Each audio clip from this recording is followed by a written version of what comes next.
இருக்கிற பாரதிய ஜனதா கட்சியே இன்றைக்கு தான் மிகப்பெரிய அறிவாளி என்று தினந்தோறும் பத்திரிகையாளர்களை சந்தித்து பேசி வந்த அண்ணாமலைகள் வாயை திறக்க மாட்டார்கள், தமிழ் இசைகள் வாயை திறக்க மாட்டார்கள், ராஜாக்கள் வாய் திறக்க மாட்டார்கள்.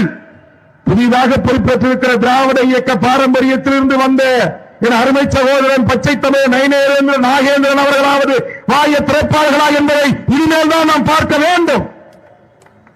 ஒரு பஸ் 2 பஸ் இல்ல, நூற்றுக்கணக்கான தமிழனுடைய பேருந்துகளை தீக்கரை ஆக்கினான். கர்நாடக காவல்துறை கைகட்டி வேடிக்கை பார்த்தது. தீயணைப்புத்துறை வந்த போதும் அங்கிருக்கிற கன்னட வேதிய கும்பல் அவர்களை தடுத்தான், அணைக்க மறுத்தார்கள்.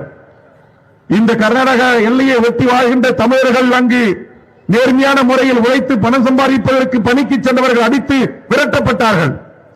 அவருடைய உடைமைகள் தீக்கரையாக்கப்பட்டன. பல காலகட்டங்களில் நடந்த கலவரங்களில் தமிழர்கள் வெட்டி காவேரியில தூக்கி வீசப்பட்டார்கள். இன்றும் அந்த அநியாயங்கள் நடந்து கொண்டிருக்கிறது. இதுக்கு நீங்கள் ஒரு சரியான தீர்வு எட்டப்படவில்லை என்று சொன்னால், இந்தியா என்கிற நாட்டில் கர்நாடகம், தமிழ்நாடு என்கிற மாநிலம் தத்தமது தேசிய இன மக்களின் உரிமைகளை பாதுகாப்பதற்கு ஜனநாயக மாண்போடு பரஸ்பரம் ஒத்துழைப்போடு காவேரி மேலாண்மை வாரியத்தையும் ஒன்றிய தலைமை அமைச்சரையும் ஒன்றிய நீர்ப்பாசனத்துறை அமைச்சரையும் சந்தித்து முறையீட்டு மனுக்களை அனைத்து கட்சி நாடாளுமன்ற உறுப்பினர்கள், அனைத்து கட்சி சட்டமன்ற கட்சி தலைவர்கள், அனைத்து அரசியல் கட்சி தலைவர்கள் என்று டெல்லிக்கு சென்று மனு கொடுத்து பார்த்தோம். பிரயோஜனம் இல்லை. ஆனால் அதனுடைய பாதிப்புகளை கர்நாடகா விரைவில் உணர தொடங்கும்.